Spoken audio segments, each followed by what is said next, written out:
And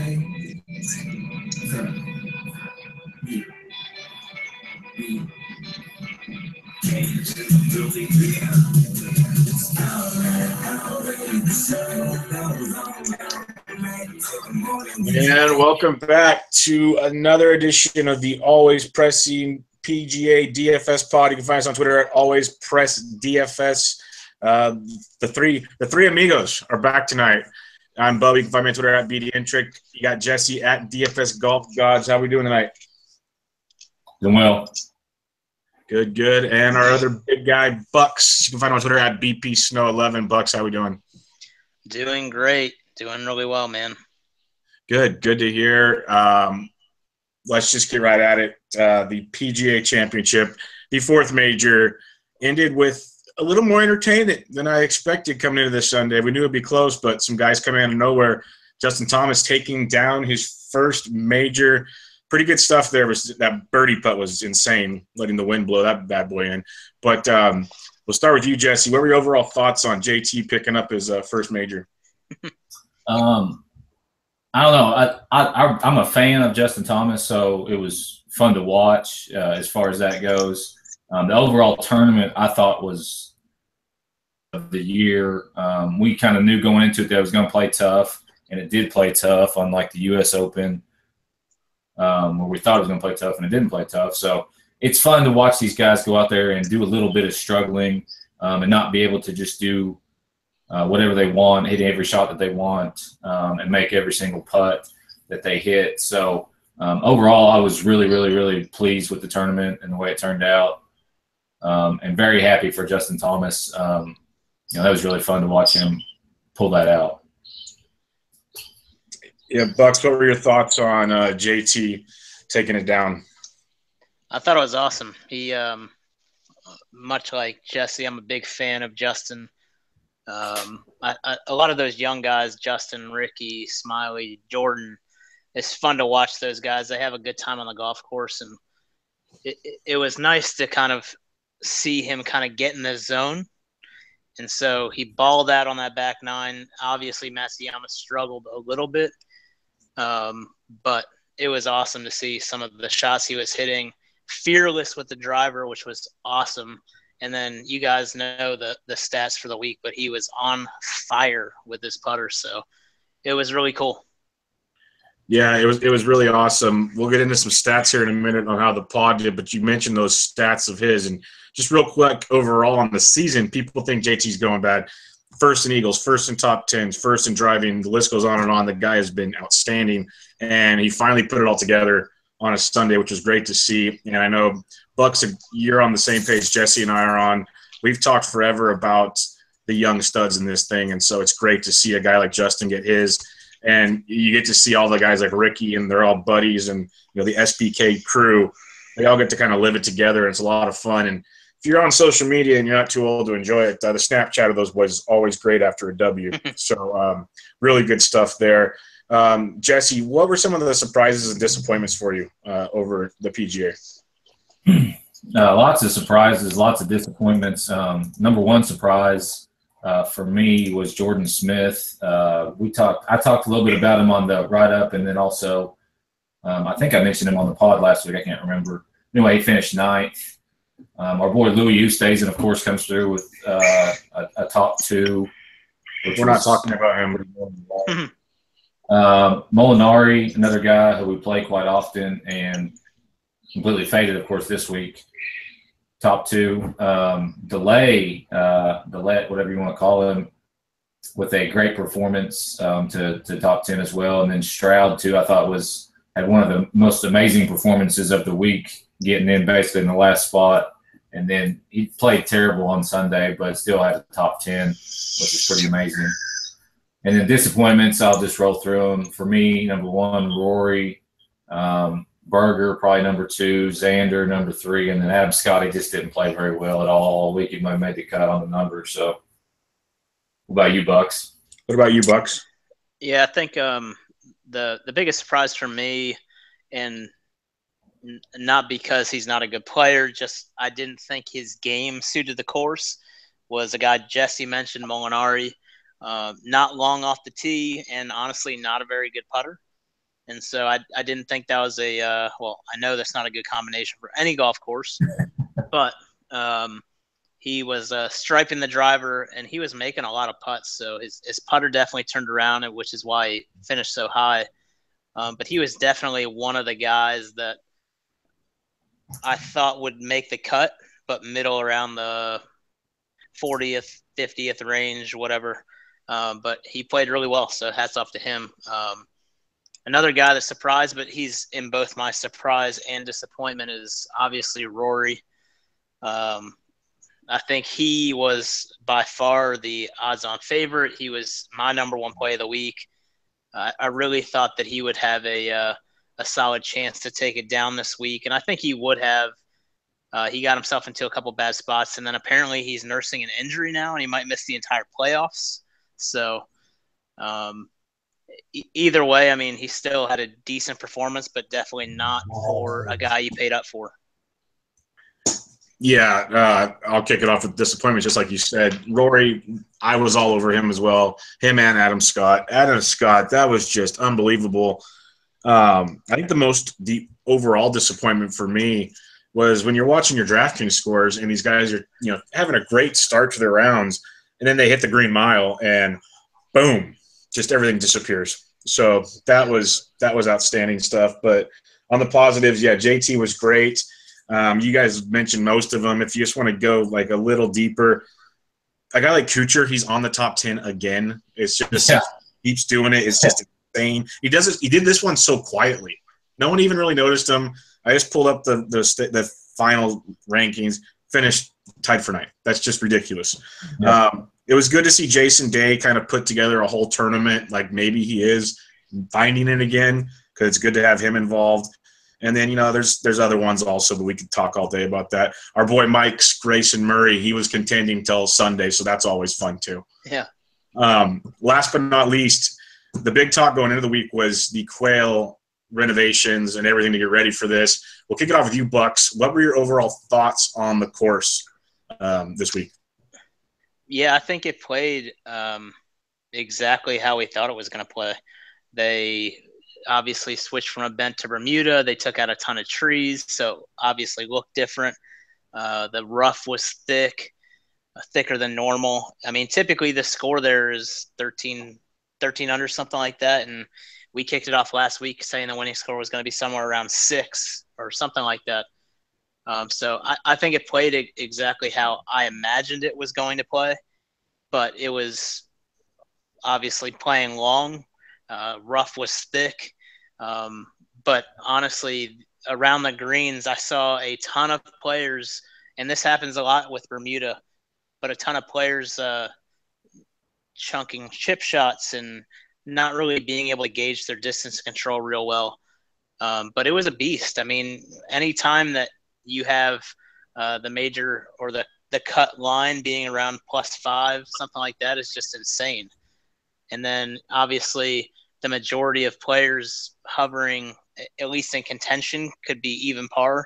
I mean, Justin Thomas obviously killed it, but I mean, even par on Sunday morning had a shot. So it was awesome. Yeah, when you look at it, it was crazy because we all kind of, well, not we, but as a golfing audience, complained that the U.S. Open didn't play like a U.S. Open. Well, we got a U.S. Open in this. This was pretty freaking impressive. And like you said, the guys coming into Sunday around even had a chance, because a lot of those guys that finished near the top of the leaderboard weren't really there, and you weren't really thinking of them being there in the end. So it's pretty interesting to see. Jesse, what were your thoughts? Yeah, I like the course changes that they made. Lengthening one, and then also too not making the rough overly difficult. I mean, in places it was really bad, but not around the whole entire golf course. Also too, I really liked how they set the golf course the first 2 days, and it kind of makes Kevin Kisner's golfing those 2 days even more impressive, because the greens were super hard and super fast. And so to go out there and shoot, 4 under for the first 2 days was pretty impressive. And then, of course, that rain moved in, softened things up, and it really wasn't the same golf course after they got that rain on Friday evening, so made it a little bit easier. And I think that did benefit Justin Thomas quite a bit. But one way or the other, I'm a big fan of Quail. It reminds me probably more than any golf course, especially this week, of Augusta, just the way it looks on TV. And also, too, one other thing is that I thought the fans did a great job as well. They weren't too awful, drunk, crazy, insane like you often see at a regular PGA Tour event. It was more of an Augusta type of feel as far as that goes as well. Yeah, no doubt. Let's get into the DFS talk. And one thing I want to mention before I hand it to you, Bucks, was one of our listeners' questions last week. I got to at least give him a shout out for this. At Hatchman41, one of the questions was, how many strokes does Justin win by? So that was pretty impressive that he threw that one out there, because we all pretty much laughed that one off. We did. We said negative. We said it's going to be negative strokes because, he wasn't going to win. But, Bucks, you got some stats kind of overall how we did this week. What are your thoughts?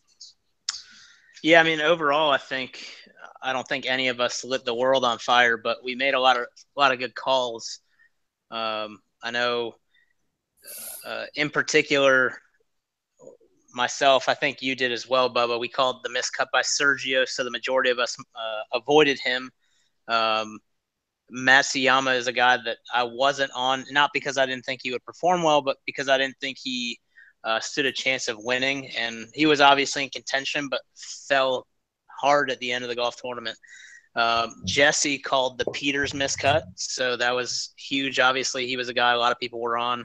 And then also, I mean, Bubba calling, and it shouldn't be a shock to this group, but as far as course history goes, he called Phil Mickelson, and you called him not just missing the cut, but tanking it hard, which he did. So it was pretty good. We obviously called the Justin Thomas win. We said that we thought he could be in contention if he found that putter, which he did. He was super hot. So it was nice to kind of see that as well. The one guy or two guys on my end that I thought would perform well, one was Rory, super shocking, but maybe he might be hurt, so not too far out there. But the other guy that I was disappointed in, and Jesse kind of warned against him, but the guy that I really liked this week was Danny Lee. I had, out of my 9 lineups I had 3 6 for 6. And then I had like 4 5 for 6, and all of those 5 for 6s had Danny Lee in there. So that was obviously a miss for me. But overall, I had a decent week. I had a lineup with JT, Rory, Tony Finau, Keegan, Casey, and Hoffman, which was a pretty good lineup this week, 400 points. So I stood a chance to be in contention. So overall, I thought we did really well this week. If I had to grade it, I'd say probably a B+. I think we could have had a couple different things go on to make it an A, but anytime that you're kind of on the winner, anytime you call a couple of those major miscuts like Sergio, when he's made how many straight 1,000 straight cuts, it seems like, I think that's great.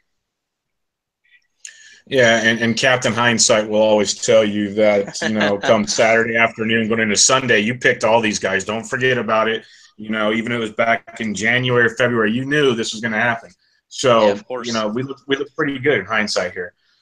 Jesse, why don't you go over that Millie Maker lineup for us and let us know how it did, which was kind of surprising, things we talked about overall in the deal. Yeah. Excuse me. First of all, I don't know if you know or not, but the double bogey, I think Kisner double bogeyed the last hole, correct? Yes. And so that's a guy from second into first. So he's winning $150,000. Kisner doubles, he wins $1 million because Kisner doubles. So that's number one. So this guy's lineup didn't have Kisner in it. Guy in first did. He lost $850,000 because Kevin Kisner double bogeyed the hole. It's brutal. Which in itself is ridiculous. One way or the other, winning Millie Maker lineup was Patrick Cantlay at 6,900, 4.1% owned. He scored 63.5 DraftKings points. Graham DeLay in there, would probably be in the bottom 2 or 3% of the people that I would expect to be in a winning lineup, but he was because he played so well and he had that stretch on Saturday where he went like 1,000 under in 3 holes. $6,700, 0.5% owned, scored 89 points. Brooks Koepka, that's probably a pretty par for the course. Brooks makes a lot of birdies, a lot of bogeys. 25% owned, $9,200, 72 points. Hideki came in at 10-5, of course, 28% owned. He's one of the more chalky guys, but the problem if you didn't have Hideki this week is more than likely you were barely cashing or you had no shot at all at winning any big-time money because Hideki scored 92.5 points. Patrick Reed, who was nowhere near my radar but played very well and brought himself into contention late Sunday. He scored 88 points at 5.7% owned, $7,300. And then, of course, Justin Thomas, which rightfully should be on the Millie Maker team, but would not have been on the Millie Maker team if Kisner didn't double the last hole. $8,900, 10% owned, scored 104 DraftKings points. So Cantlay, Delay, Koepka, Hideki, Reed, Justin Thomas is your winning Millie Maker lineup. But how salty would you be if you had Kisner double the last hole and you lost $850,000? It'd be very hard not to tweet him. It'd be really, and I'm against that. I hate when people tweet athletes about their performance. Like, no crap. Like, I get it. I didn't mean to double bogey, but I'd have to probably repair something in my house. I would probably not have a TV. That's for sure. I did see where somebody was trolling Kisner over $600 earlier today, and all I could think of was like $600. Come on, man! Like, and he was like he was like just king trolling him. Like, would not give up about his angle that he basically was saying Kisner was a loser with no, drive. I don't know what he was saying. One way or the other is a complete idiot. But yeah, I mean, losing $850,000 over that double, man. Be out. But I mean, that goes back to the trash that payout structure is on the Millie Maker. I mean, $1 million or $150,000. I mean, come on. Yeah, it's garbage. Hey, you should have made at least $500K or something. Like, give me, come on. Yeah, I mean, it should be. That's right. And that's a little bit more. That's why. Stomachable. That's why I haven't played a Millie Maker. I haven't played a Millie Maker all year. I won't play them. I'll play the other tournaments or something. Single entry bit. I'll go play the 333. I'll pay up for that. Yeah. Instead of play the Millie. For sure, yeah. But I know it's not in everybody's budget. I get it, but just winning wise, what all that good stuff, it makes way more sense. Of course. So we'll put that in the past. It was a great tournament, great major. It's said and done with. And we move on to the Wyndham Championship. It is in Greensboro, North Carolina. Used to be early in the year. Now it's late in the year. Used to be the Diamond Classic. All that good stuff. It's the last event before the FedEx Cup playoffs begin. And it's a scoring course, as you pointed out, Bucks. 16 under or better in every round since 2001 except one. So, Bucks, why don't you give us a little event history and course preview? Yes, like you said, a bunch of scoring goes on here. They moved it back to Sedge Field in 2008. They did I think a $3 million renovation of the course, lengthened it out a little bit, tightened some things up. And then in 2012, they moved from a bent grass to Bermuda. If that doesn't sound familiar, quail. But they've had some years. It's not nearly as firm. But it's a Donald Ross course, 7,100 yards, par 70. They do have generous fairways, but here's the key this week. Being a Donald Ross and being a fairly short course, they didn't do too much to the greens when they did the renovation. So very small greens and incredibly undulating greens.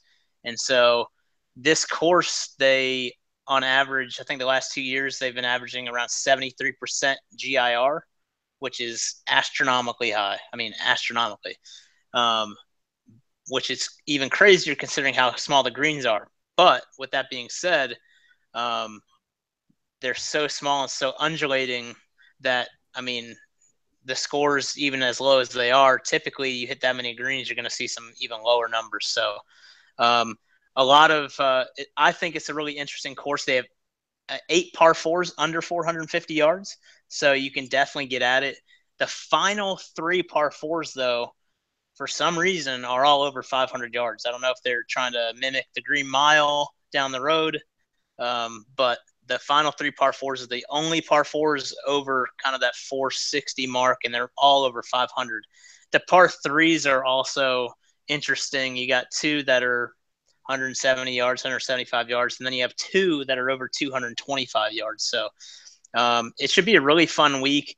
It's a fun golf course. I love these style of golf courses, really undulating fairways, undulating greens, a lot of elevation changes.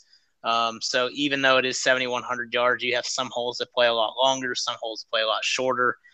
But like I said, you got a bunch of scoring going on, a lot of birdies to be made. And honestly, both par 5s are under 560 yards, so a lot of eagles to be had as well. So you're saying we don't need to bomb it out. That's good. Jesse, do you have any weather and key stats we're looking at this week? Yeah, I've looked at the weather a little bit. It looks like there's a chance of rain, but it wasn't that great on Thursday and Friday. So we'll just have to keep an eye on that as it gets closer to Wednesday evening to see if there is any kind of potential for a delay and maybe some softer conditions. But a lot of rain has been coming down in North Carolina in recent weeks, so it's not going to be overly dry one way or the other. And I don't think the wind is going to be an issue. So I'm not super worried about it at this point, but, I'll keep an eye on it. Just kind of echo what Bucks just said, greens and regulation, big time on that this week. Also be looking at birdie or better quite a bit. Shots gained tee to green, shots gained approach. I think those are all things to check out and to keep an eye on, as well as proximity, because like you said, the greens are small, so you gotta hit it decently close in order to have a putt. Yeah, with as many players that are hitting these greens on a regular basis, it puts proximity even more important. Just because you're going to have a ton of people hitting these greens. So the people that can get it closer, especially on greens that are this undulating, the closer you are, the much better shot you have at making some putts. So proximity is a really big one for me, and obviously birdie or better. All right, let's get into what people want to hear on the podcast. Let's get into the picks. We'll kick it off with the top 10K and above guys. You got Stenson, Kisner, Duffner, Haas, and Simpson. Jesse, kick us off in the 10K and above. Yeah, interesting region because you have a guy like Henrik Stenson who hasn't played very well in recent weeks by his standards. That is, for a normal PGA Tour player, he's played great. He's had a 13th, a 17th, 11th, 26th, and a 10th in his last 5 events or whatever. So that's pretty good for your normal PGA Tour player. For Henrik Stenson, that's not actually that good, especially if you're trying to pay off an $11,500 price tag here. So, but he's interesting to me because he does end up being at the top of my model, of course. Never fails. The guy that I don't really want to play is up there. So I'll see as the week goes on if he's being touted. If he's going to be a popular play, I'm probably not going to play a whole lot of him. But if he's not, then I'll consider him more because I don't think he will miss the cut. I think he'll be a pretty standard cut maker. So especially for cash, I think he's a good play. I don't like Kisner. I'd say he's probably pretty well burnt out. Duffner is very interesting to me because he does have a really, really good tee to green game and stripes his irons. Bill Haas, another guy that I will have a little piece of, and I just can't ever do Webb. What about you, Bucks? I think we disagree here a little bit. I do like Stenson this week, but I think you can pay up for him this week with so many options down below. But I'm not going to. I think it all depends on what you're going to play GPP cash and what dollar amount. But for me this week in this range, there's a few guys that I really like. Webb is, I know, Jesse, you're not a fan of him, but Webb is kind of, as far as a stat perspective, off the charts for me. He has really good course history too. Yeah. He has great course history. He's, let's see, he's third in bogey avoidance, fifth in birdies, seventh in proximity. And that's all using courses, his last 50 rounds on a Bermuda type course. So I'm going to be using a lot of Webb this week. And then I'll sprinkle in Haas. I think he is a good play. I don't think he's been playing great, but another guy that is fairly steady. Hits a lot of fairways, hits a lot of greens, avoids bogeys. And then the last guy who I don't know why I'm going to do it to myself, but I am back on the Duffner train this week. And so we'll see how that goes. Last time I did that, it failed miserably, but I do think he has a good shot this week. He has quite a few good stats, but he's more of that guy that kind of passes the eye test for me. His stats aren't off the charts, but I feel like he's been playing well in a field like this. I think he has a good shot to win another one. Yeah, we're going to agree a lot on this one, I think. I am actually going to go with a more balanced approach this week than kind of a top-heavy, so it'll probably steer me off the $11,000 guys. I think Kisner could be an interesting play just for the fact I agree with your narrative, Jesse. I really don't want to use him because I think he's burned out, but I have a feeling that's going to be a narrative all over the place. So it might lead to some super low ownership there. That's something to keep an eye on as the week goes on. But my main guy here, and it's a guy I never, ever want to touch, is Webb Simpson. His history at this course, his stats, like all pop, as you guys already said.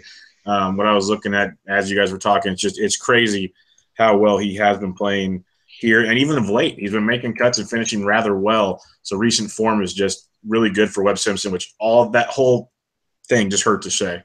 But then Bill Haas, I'll sprinkle him, and then I am on the Duff train with you, Bucks. I haven't joined you yet, but now I will. So hopefully with both of us on there, we can power him through because when he is on, he can definitely take a course like this and make it his little friend. So I do like what he brings to the table here. Let's get to the $9,000 range. We got Ryan Moore, Keegan Bradley, Kyle Stanley is back, Bud Cauley, Grayson Murray, James Hahn. If you guys are wondering about these prices, it's because the field is, yeah. So, Bucks, take us away. Yeah, I mean, we've said this, I think, 3 or 4 weeks in a row, but this range sucks. You got, 5 or 6 golfers here. And honestly, outside of maybe Keegan Bradley, I'm going to be avoiding everybody here, especially Mike's boy, Grayson Murray. Grayson Murray makes a ton of bogeys. And I'm not saying he can't go super low because he can, but if he makes bogeys the way that he typically does, I don't think he stands a shot to be 20 under at the end of the week. So I think for a course that you got to be 17, 18, 19, 20 under, I'm not taking any guy that kind of just freewheels it with the bogeys. So this range I'm pretty much altogether avoiding anyways. So you guys can have it. What do you got, Jesse? Yeah, one of my favorite plays this week is in this range. It's Bud Cauley at $9,200. Coming off a 10th here last year. Dude is just kind of got the do factor going on. I think he's kind of in that same class with Ricky and JT and all them as far as age group wise. And he's yet to break through with a big win on tour. So I think this could be a great spot for him. And so I might be 100% Bud Cauley this week, which could be better or good. But Kyle Stanley's the other guy. Kyle Stanley's the other guy who I was using this region, 14th last year. He's just kind of sketch as far as his putter goes. But if his putter gets hot, like our boy Justin Thomas last week, then nobody has a better tee to green game in this field more than likely than Kyle Stanley. So if he can roll some putts in, I really like his chances to win. So I'll be heavy Bud and Kyle. I probably won't Keegan, maybe a little bit of Ryan Moore, not very much. I will not Grayson, and I think James Hahn is just overpriced, so I can't really pull the trigger on him either. For sure. Here's the one thing I'll say about Stanley, because I can get behind Bud. He passes that eye test for me. Not from a stat perspective, but definitely been playing a lot better. Stanley is one of those guys that I always like taking because he makes a ton of cuts. But as far as Bermuda courses, he is 150th in putting, strokes gained, and he is 111th in birdies. That's pretty weak. Just an FYI.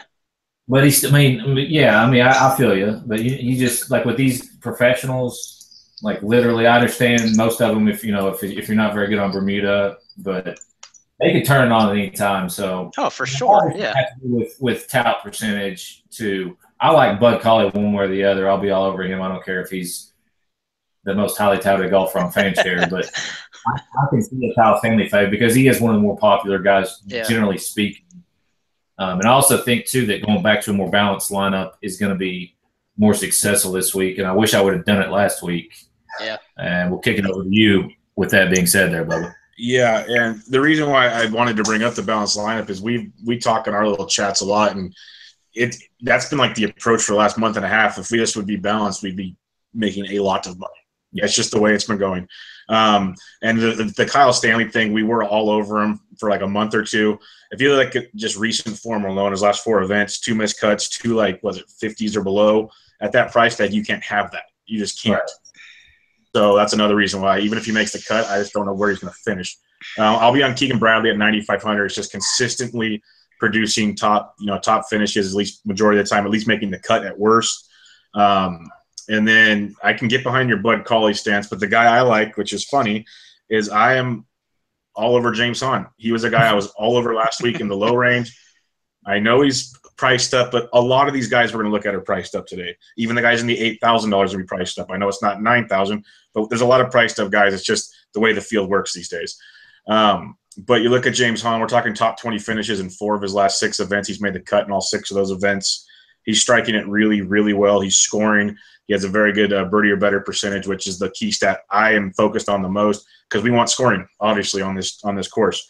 So a guy like James Hahn at 9,000, I know it's pricey, and hopefully people think that because I will definitely have a fair share of James Hahn. Moving down to the $8,000 range, we got Ann, Ben Martin, your boy Danny Lee, Chris Stroud, who I think he might be burned out too.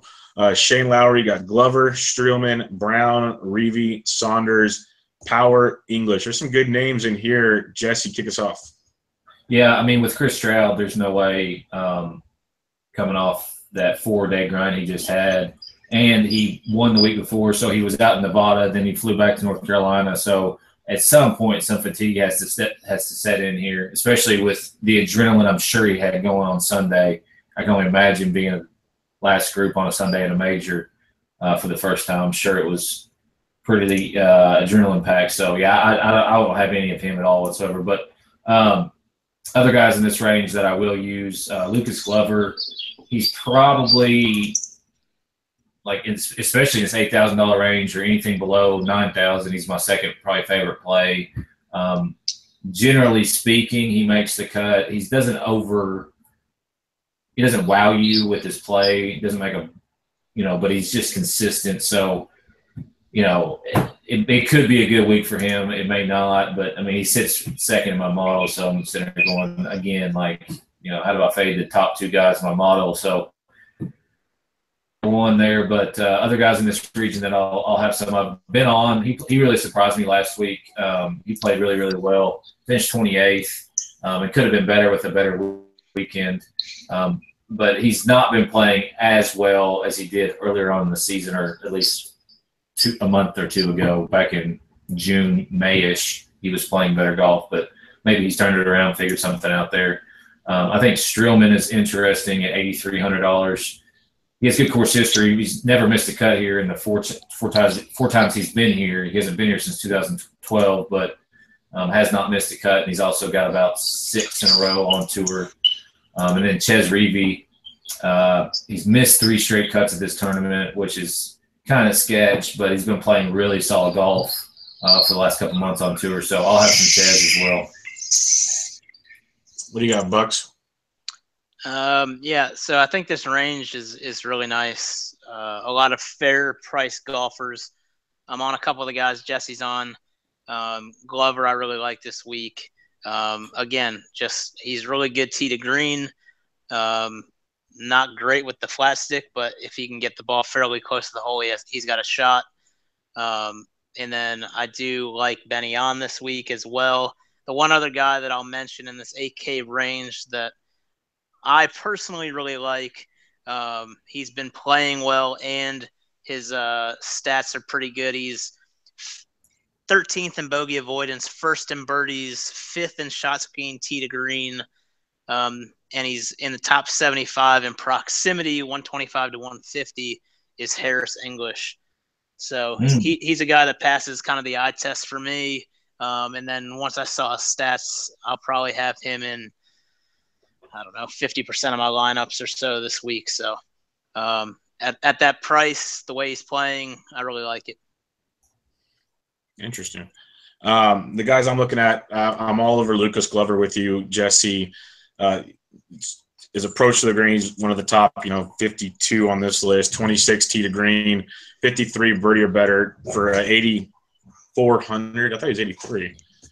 No, 84. Looks really, really good. Streelman's the 83. I like Streelman. It's a guy I like to play a lot. He's always low owned, and he's been his recent form.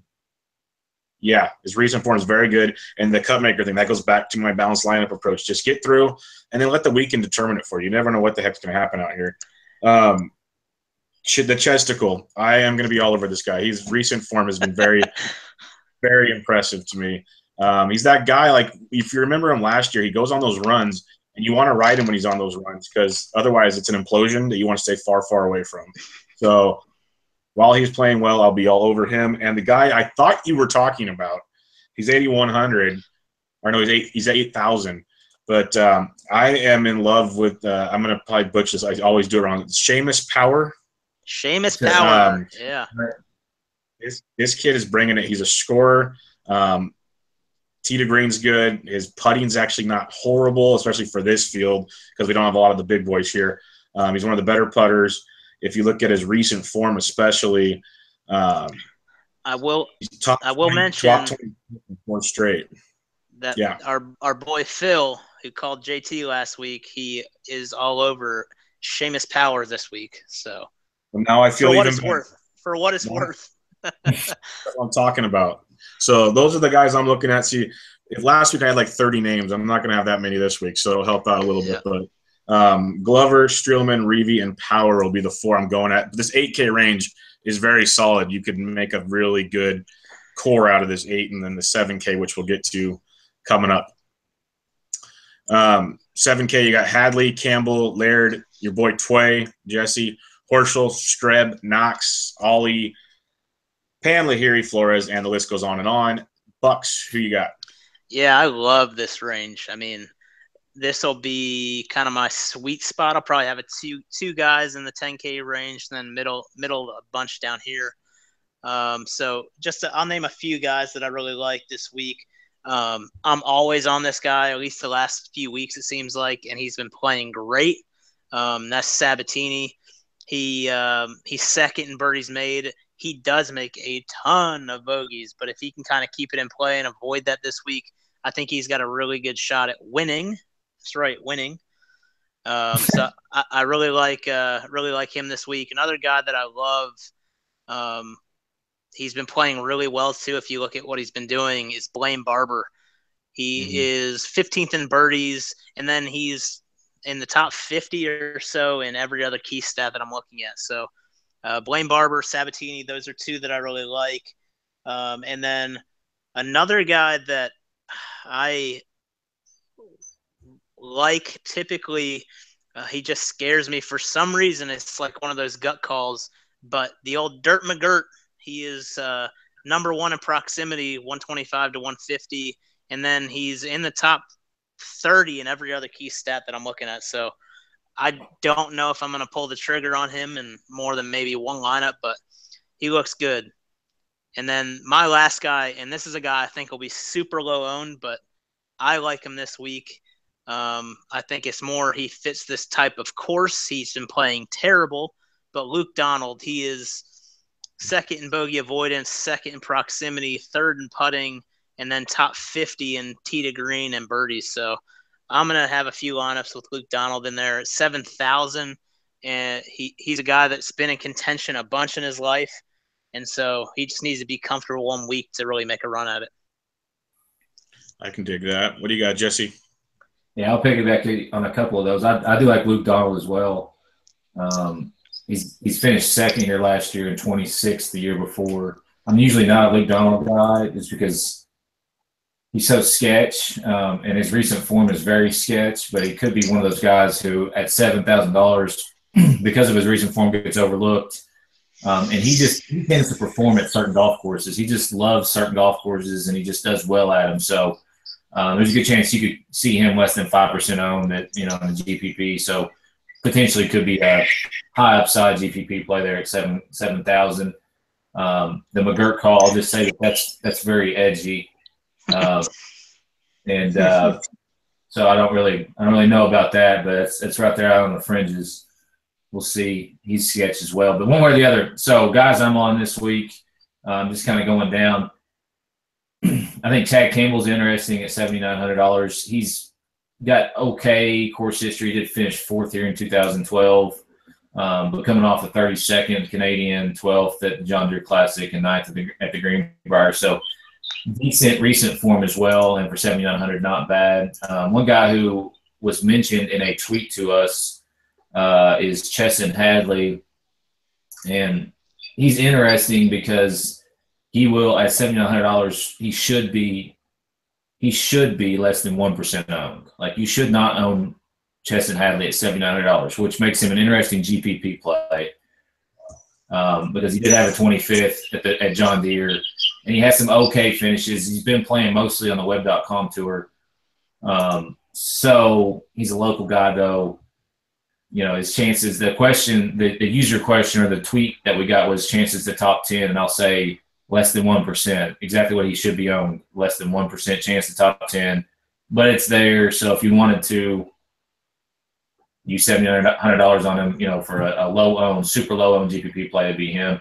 Kevin Tway, to me, man, I hate to jump off of him, but he's not really been playing quote-unquote great recently, so he's kind of sketched to me, and he missed the cut in his only appearance here in 2014. And I was reading somewhere else today, somebody said that his stats aren't that great on Bermuda as well, so he's another guy who I love to play, but I'll just probably end up burning some money on this week.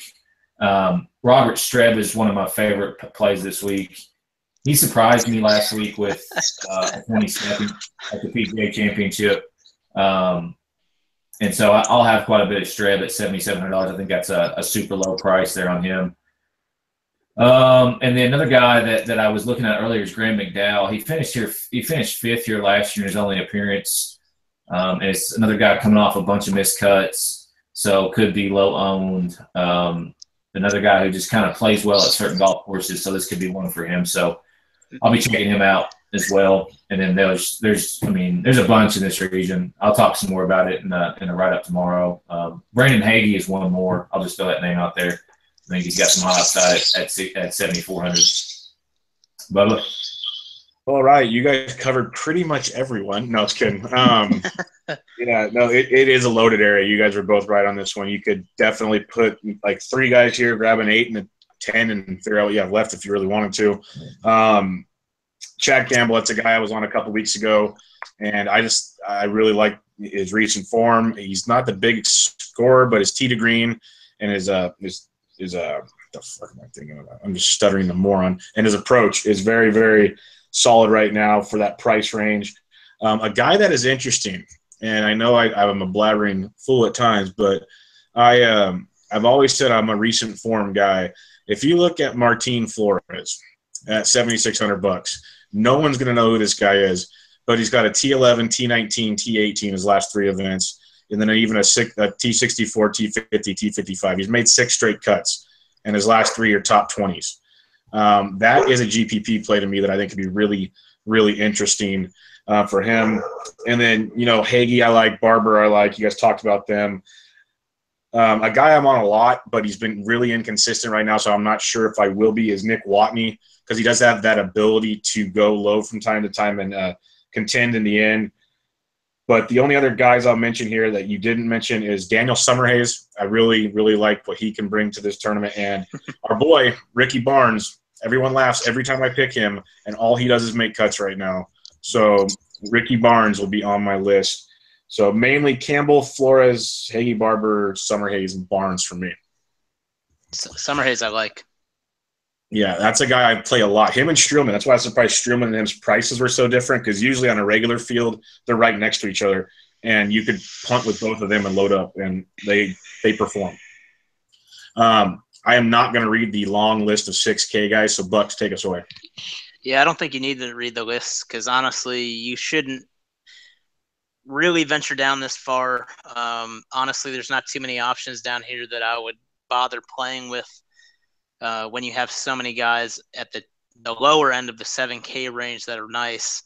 A few guys, though, that if I were to dip down here, which I may or may not, Villegas, he plays well here. He seems to play really well on Bermuda, maybe because he's a Florida guy.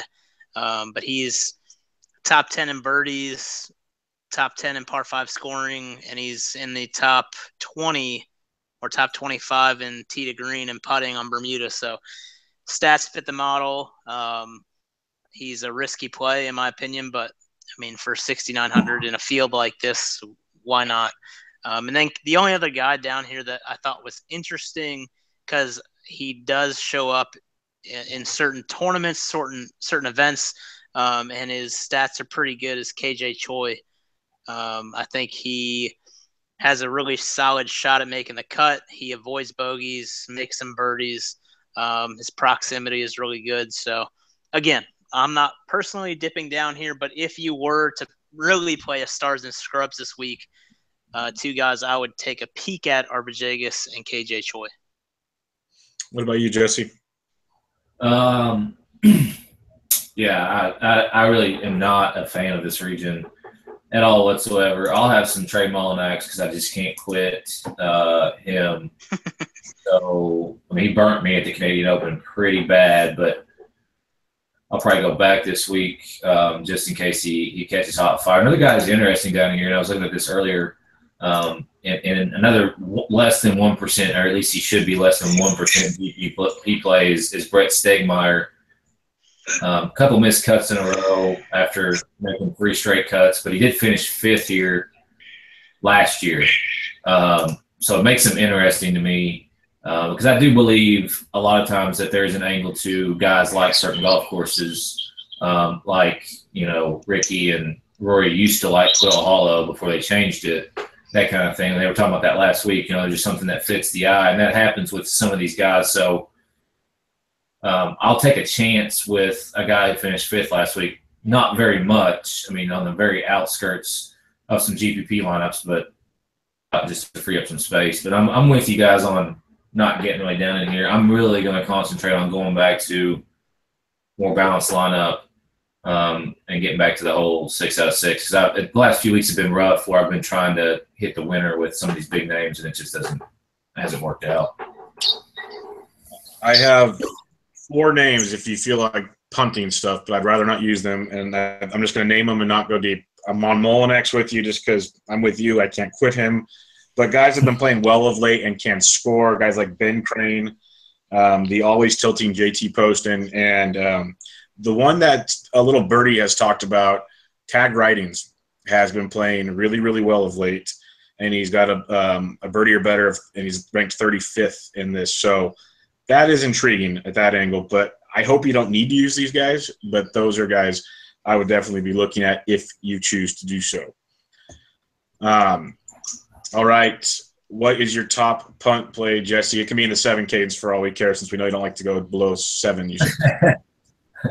Yeah, you know, for me this week, I'll probably have more than anybody. Let me see here. As far as lower owned, I mean, I'll probably be on Trey Mullinax again, so he's just my punt play as far as all that goes. I just can't quit him. What about you, Bucks? Yeah, I would say punt plays, if I were to get down here, Villegas. I do like Dahmen. not sure you consider him a punt play, but and then another guy I think that'll be under 4% owned, hopefully, is Luke Donald. I like it.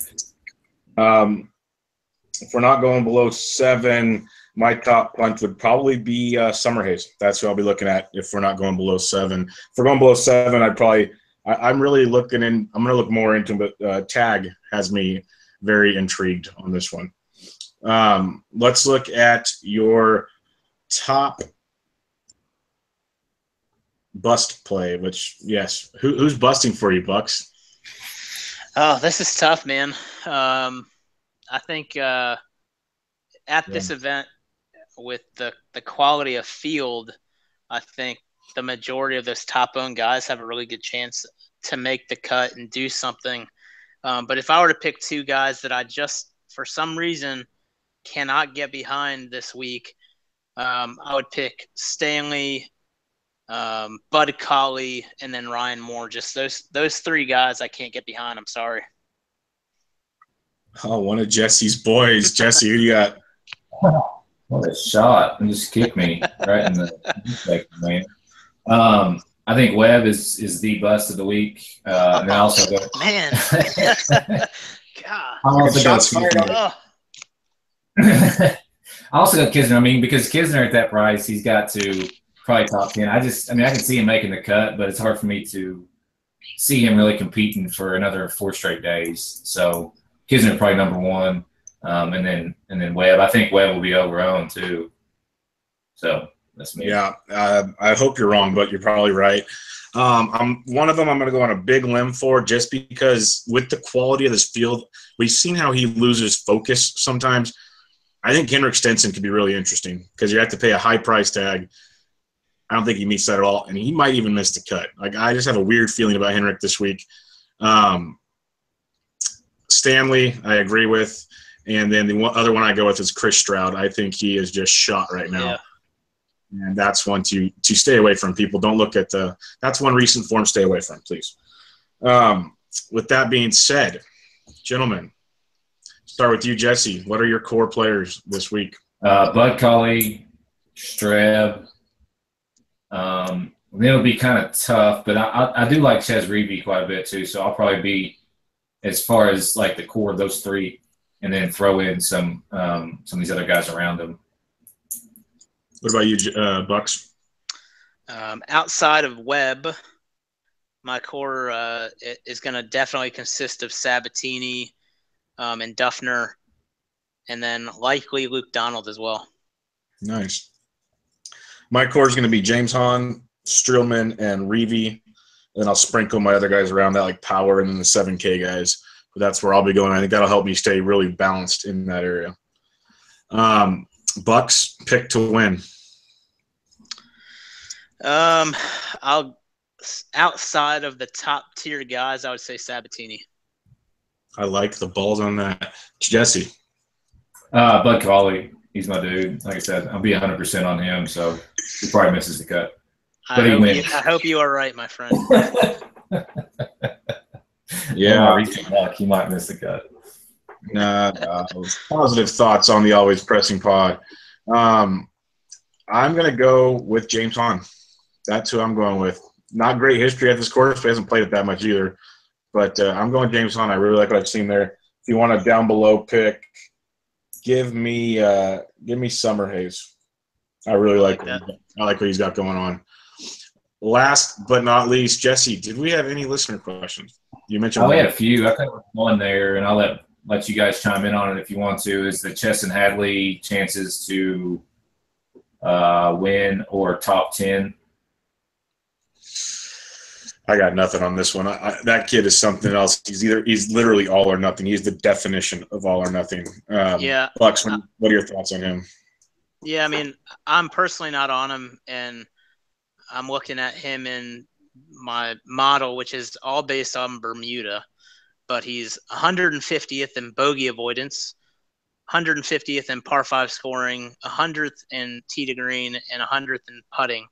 The only thing he seems to do well, which is good for this course, is make birdies and stuff the ball in pretty close inside the 125 to 150 range. So I'm not a big fan of him this week. And if you were to give me some odds on that top 10 or missing the top 10, I'd definitely take it. Yeah, and those last stats you gave out, though, that's why I could see where this person's coming from, because he has shown for sure like signs of going nuts. But man, when he starts going south, it's like Grayson Murray was before he learned how to make a cut. It was brutal. So he can get on a pretty wicked bogey train. Yeah, exactly. What else, Jesse? The only other one was, will Dickie Pride top 10 this week? No. I'll just keep that simple. Does anybody disagree with me? That's from our boy Phil, and that's just super. I could see it. I could see it. I mean, the guy shows up on these type of events where the field's pretty weak and you don't need to bomb it. He doesn't make a ton of bogeys, which is crazy. But if I had to bet it, obviously I'm not betting inside top 10, but I could definitely see him making a cut. He finished 30-30 last year. Yeah. 2 missed cuts in a row after a 69th, 29th, 33rd. I mean, he hasn't had I don't know when the last time he top 10. Yeah. Maybe 10 years ago. I have no idea. Interesting. Well, that pretty much wraps up what we have. Any last words, Jesse, Bucks? Yeah, I think the one thing I didn't mention in the course recap or course history, we have a buddy of ours that is down in that area, and he was talking to us earlier, and I'm not sure how I would take this, but he was saying that those greens are pretty beat up. They have got a case of I think it's called the nematodes, which can cause some really bumpy greens, some grass to grow in patches. And so I think we could get some erratic putting this week. And so maybe the scoring won't be as low as we've seen it, but that's just some interesting information that we got down from a local boy. Yeah, which really makes me not want to play a whole lot of money this week, because it's going to be if it's like a luck putting fest, as it'd be the worst. Well, yeah, I mean that's why I'm not too heavy in my stat model on putting, because I think it's like you guys have played golf. Obviously, playing golf on aerated greens, it's just a hit and hope type situation, and I think it brings a lot of people that are mediocre putters into play. Right. Definitely. And something to go off what you said, Jesse, is this is a week, people, to maybe tone it down, because the way the field is, a guy in the 6K, if he won, it wouldn't shock me, especially a guy in the 7K. The field's so open. And if you're trying to manage your bankroll and you are not real happy with the guys in this field this week, take a week off, man. Next week is playoffs. So I think you're going to have some really big contests the next few weeks with some really loaded fields. So unless you're feeling really good about a core group of guys, stay away this week. That's fine. Yep, exactly. Yeah, that's one of the most least degen statements I've ever heard you say. I'm all in this week. I do agree with there are better tournaments coming up in the next 4 weeks, so go light this week. Just maybe chill a little bit and wait for the next 4 weeks. There should be a lot of good golf the next 4 weeks, a lot of big names, blah, blah, blah. This week is more of a kind of a crapshoot. The other angle to consider here, too, and I've seen it quite a bit on Twitter, is the guys who are just outside the top 125. This is the last event to qualify for the FedEx Cup playoffs, top 125, get in there. So potentially there's an angle there, but, I'm of the belief that if you're not going out and trying to win every week, why are you even there? Why bother? I don't know how much that really matters, but it is an angle to consider. It's a very true angle. And again, we are a bunch of degens, so by no means are we condoning playing zero, but if you feel like it, we understand. This was just your public service announcement from Ollie's Pressing. We just wanted to let you know that. Chill out a little bit. Just chill. But we're saying just don't go $1,000, maybe go $250 or something. Yeah, it was right. No, but Bucks, it just he knows no limits, so he just goes crazy. Facts. With that, with that being said, guys, thanks again. You can find Jesse on Twitter at DFS Golf Gods. You can find Bucks at Big Bucks Noami or BP Snow 11. I always screw that up, Bucks. I'm sorry. I'm on Twitter at BDintric, and follow the podcast at Always Press DFS. But thanks for listening, guys. This was the Wyndham Championship preview. We'll check you guys next time.